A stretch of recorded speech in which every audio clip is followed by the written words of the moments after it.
OpenAI is a research company that was co-founded by Elon Musk and other tech innovators in 2015. The goal was to lead the way in developing safe artificial intelligence. Musk is concerned that computers powered by artificial intelligence could one day destroy human civilization. Even with limited resources, OpenAI has already made some of the most important and useful advances in artificial intelligence. With more computing power, the progress will be even more stunning. Ilya Sutskever is the chief scientist at OpenAI, and during a chat at the Transform X conference, he talks about some of the tools developed at OpenAI and touches upon some of the current issues in artificial intelligence. Take a listen.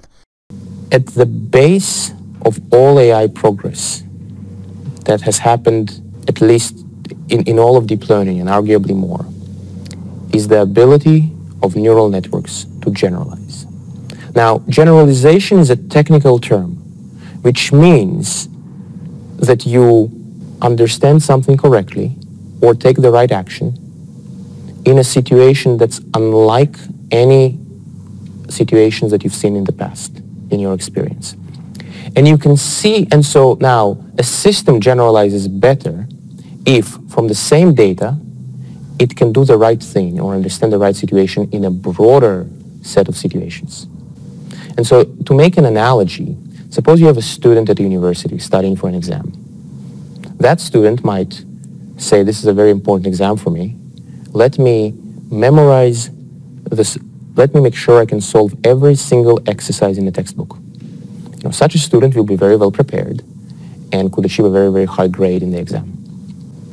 Now consider a different student who might say, you know what, I don't need to know how to solve all the exercises in the textbooks as long as I got the fundamentals right. I read the first 20 pages and I feel I got the fundamentals.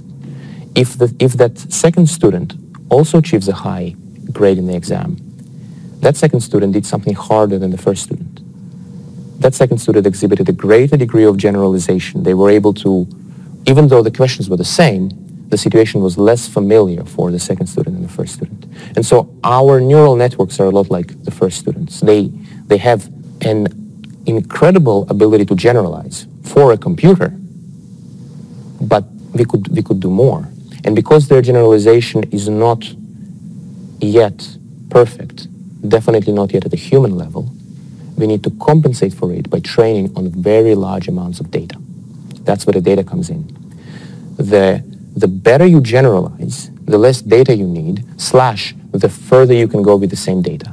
So maybe once we figure out how to make our neural networks generalize a lot better, then all those small domains, we don't have a lot of data, it actually won't matter. The neural network will say, it's okay. I know what to do well enough, even with this limited amount of data. But today, we need a lot of data. But now, when it comes to the creative applications in particular, there is some way in which they are especially well suited for neural networks. And that's because generative models play a very central role in machine learning.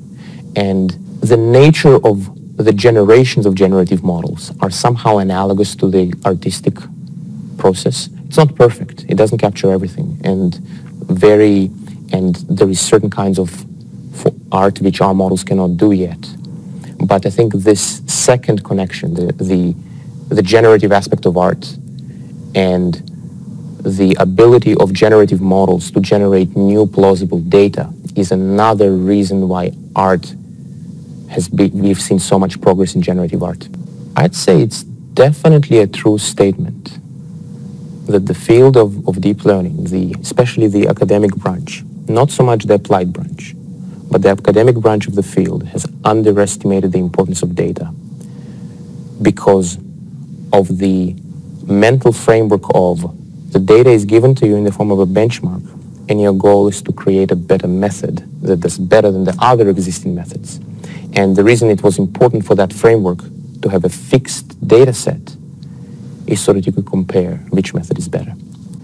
And I think that really did lead to a blind spot where very many researchers were working very hard on this pretty difficult area of can we improve the model more and more and more, while leaving the very large improvements that are possible by simply saying, hey, let's get much more data on the table.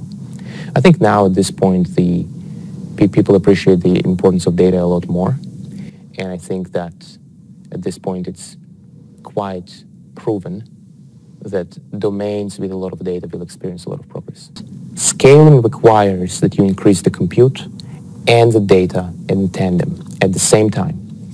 And if you do this, then you keep getting better and better results. And in some domains, like language, there is quite a bit of data available. In other, maybe more specialized subdomains, the amount of data is a lot smaller. And that could be, for example, if you want to have an automated lawyer. So I think your big language model will know quite a bit about language, and it will be able to converse very intelligently about many topics, but it may perhaps not be as good at being a lawyer as we'd like. It will be quite formidable, but will it be good enough? So this is unknown because the amount of data there is smaller.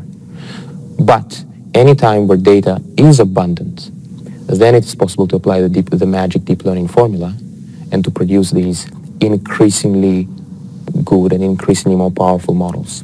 And then in terms of what are the limits of scaling, so I think one thing that's notable about the history of deep learning over the past 10 years is that every year people said, okay, we had a good run, but now we've hit the limits.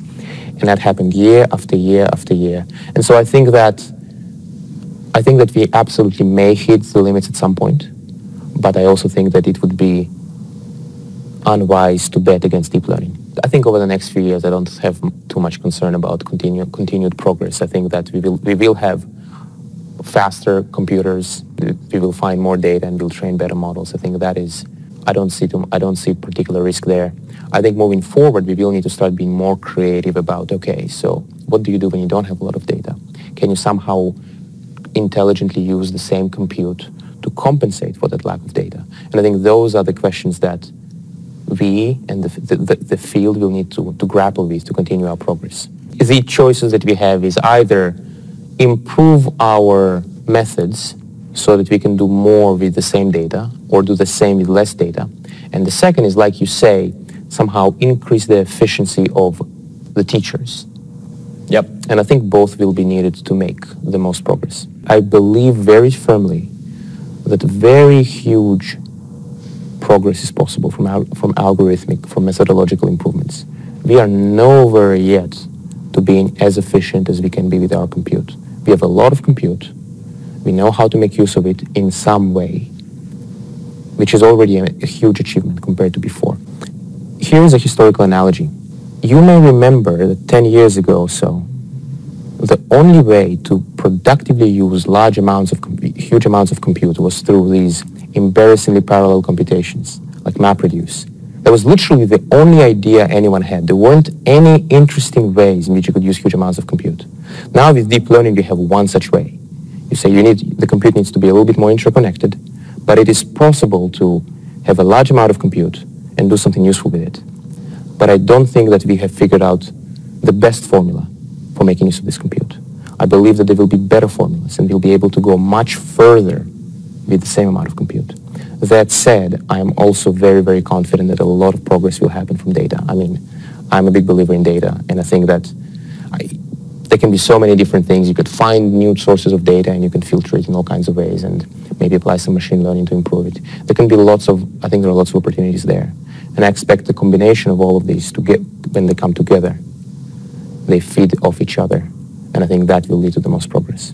There will be physical limits and economic limits to the size of computers that one could build. And I think that progress will consist on pushing on all these axes. Now, one other thing I want to mention is that there is a huge amount of incentive to find these better methods. Like, think about what happens if you can find a method that somehow allows you to train the same neural net with half the compute. It's huge. It's like you double the size of your compute. So the amount of research there will only keep on increasing. And I believe that it will lead to success. It will take some time, perhaps, but I'm sure we'll find really, really powerful ways of training our neural nets and setting them up in far more efficient ways, far more powerful ways than what we have right now. And then, of course, we want to give those better rates, all the computer it deserves and all the data it deserves. My view is that it is extremely unlikely that there is anything wrong with the current neurons. I think that they might not be the best neurons, perhaps, but even if we didn't change them, we'll be able to go as far as we need to go. Now, there is still an important caveat here, which is, how do you know how many neurons you need to reach human-level intelligence? Well, you can say maybe we can look at the size of the brain. But it may be that each biological neuron is like a small supercomputer, which is built out of 1 million artificial neurons. So maybe you will need to have 1 million times more artificial neurons in your artificial neural net to be able to match the brain. That's a possibility. I don't think it will happen. I don't think it will be that bad. But I would say worst case, that would be the mini of it. In other words, you'll need a lot more artificial neurons for each biological neuron for it to be possible for them to simulate the biological neurons. I wouldn't even say that we are trying to emulate biology, but we are trying to be appropriately inspired by it in the right way. Emulating biology precisely, I think that would be challenging and unwise, but kind of using it as ballpark estimates, I think, can be quite productive.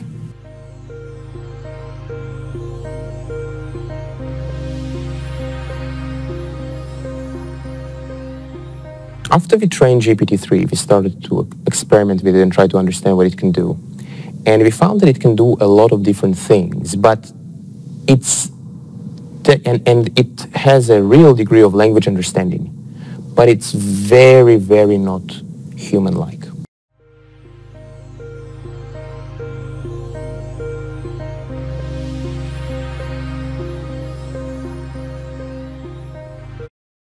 It absolutely doesn't do what you ask it to, even if it can. And so one of the problems that we've been thinking about a lot is alignment, which is, if you have a very powerful AI system, how do you make it so that it will faithfully fulfill your intent, faithfully and correctly?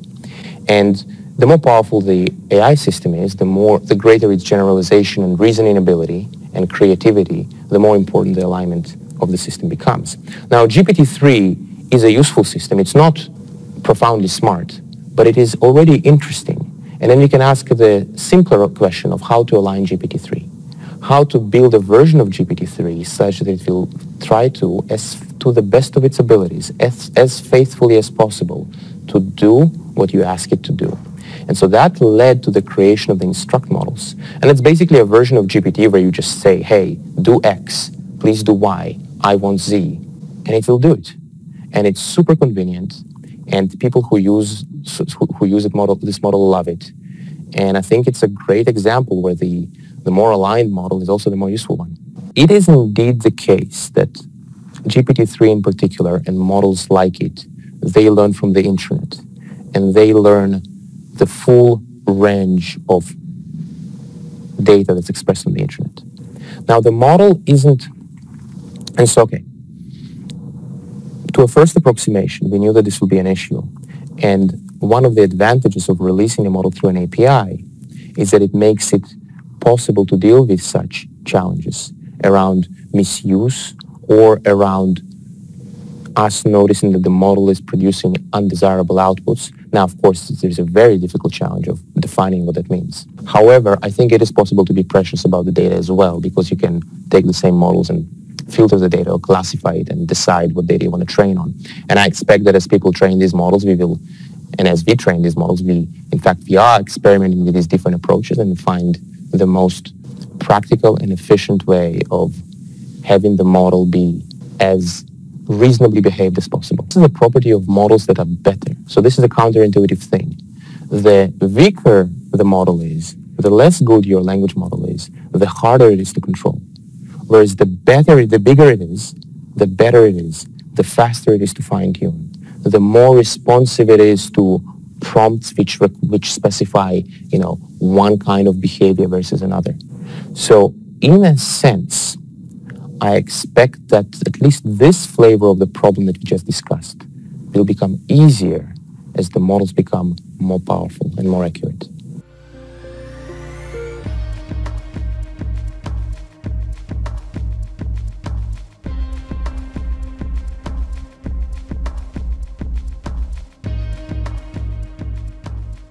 For some context, CodeX is pretty much a large GPT neural network that's trained on code. Instead of training to predict the next word in text, it's trained to predict the next word in code.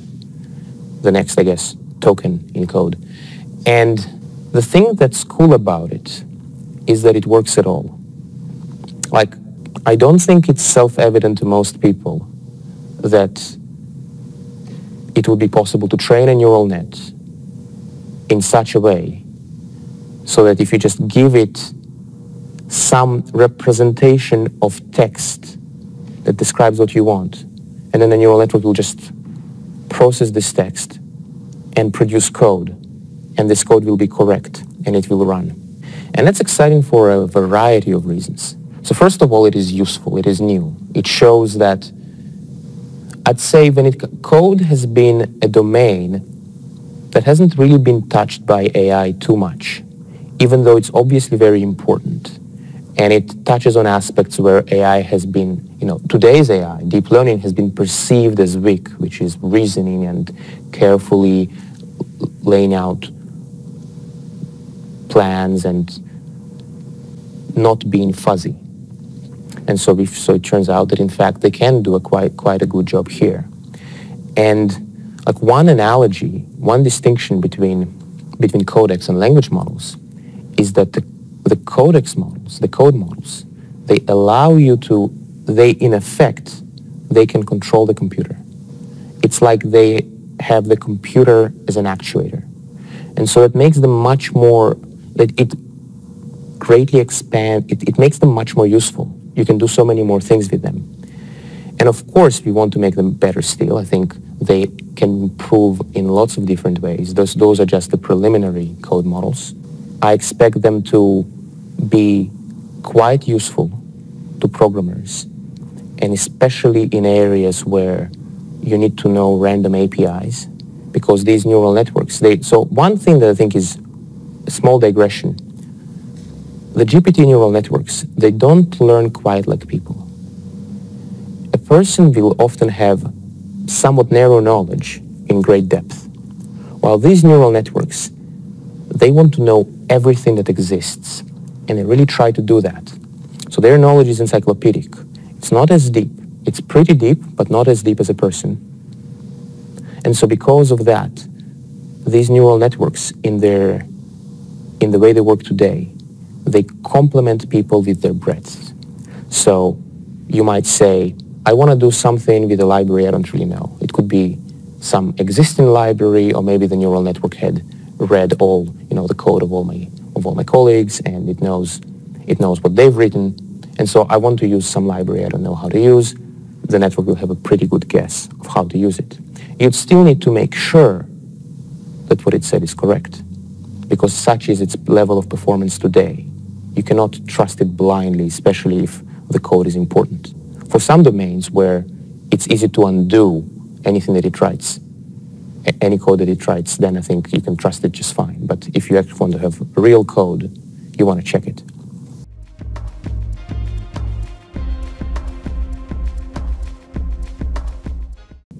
So Clip and Dali are neural networks that learn to associate text with images.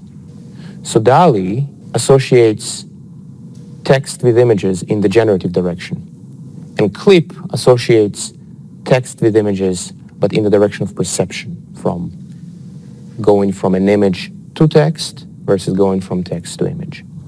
And both of them are cool because they are simple.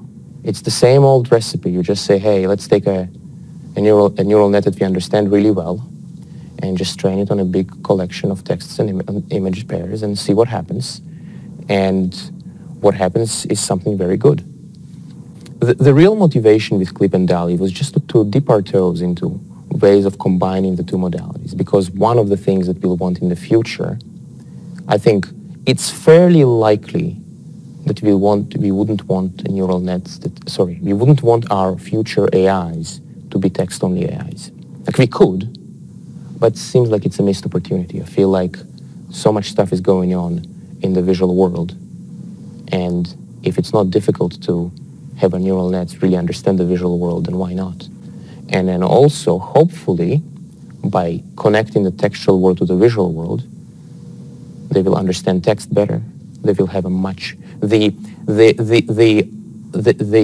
understanding of text that they will learn by also being trained on images may become a little bit closer to ours. Because you could make an argument that maybe there is a distinction between what people learn and what our artificial neural networks learn. Because people see and they walk around, they do all those different things. Whereas our neural networks, the text ones are only trained on text. So maybe that means that something is missing. And maybe if you bring the training data to be more similar to that of people, then maybe we'll learn something more similar to that of people as well. So those were some of the motivations to study these models. And it was also fun to see that they worked quite well. And especially now with, I would say most recently, Clip has been enjoying quite some degree of popularity, and people have figured out how to invert it to generate high resolution images and have a lot of fun with it. And actually, I think that's the most, for me, emotionally satisfying application of the past maybe few months. Of the advances that are around the corner, I think that simple business as usual of the kind of mundane progress that we've seen over the past few years will continue. And I expect our language models, our vision models, our image generation, code, text-to-speech, speech-to-text, I expect all of them will improve across the board, and I think they'll all be impactful. And I would say with these generative models in particular, it is a little harder to reason about what kind of applications become possible once you have a better code model or a better language model, because it's not just better at one thing, it develops qualitatively new capabilities, and it unlocks qualitatively new applications. And I think there's going to be just a lot of them. I think that deep learning will continue to grow and to expand, and I think that more and more there'll be a lot more deep learning data centers, and I think we'll have lots of interesting neural networks trained on all kinds of tasks. I think medicine, biology, by the way, I think those ones will be quite exciting. I read that right now the field of biology is undergoing a revolution in terms of their ability to get data. I mean, I'm not an expert, but I think it's at least not false what I'm saying. So I think training neural networks there will be quite amazing. I think it will be interesting to see what kind of breakthroughs in medicine will lead to it, or I should mention AlphaFold, I think is also an example there. So I think the progress is going to be stunning. But I expect that in the future, those models will continue to improve. I expect that the code neural networks will keep getting better, and I think the nature of the programming profession will change in response to these models. I think that in a sense, it's a natural continuation of how in the software engineering world, we've been using higher and higher level programming languages. At first people wrote assembly, then they had Fortran, then they had C, now we have Python, now we have all these amazing Python libraries, and that's a layer on top of that. And now we can be a little bit more imprecise, we can be a little bit more ambitious, and the neural network will do a lot of the work for us. And I do think that, I expect something similar to happen across the board in lots of other white-collar professions as well. If you think about the economic impact of AI, there's been an inversion. I think there's been a lot of thinking that maybe simple robotics tasks will be the first ones to be hit by automation. But instead we are finding that the creative tasks, counterintuitively, they seem to be affected quite a bit. If you look at the generative neural networks, in the way you generate images now you can find it on Twitter, all kinds of stunning images being generated. Generating cool text is happening as well, but the images are getting most of the attention. And then with things like code, things like a lot of writing tasks, this is the white-collar tasks, they are also being affected by these AIs. And I do expect that society will change. As progress continues to make, society will change. And I think that it is important for economists and people who think about these questions to pay careful attention to these trends, so that as technology continues to improve, there are good ideas in place to be ready for this technology.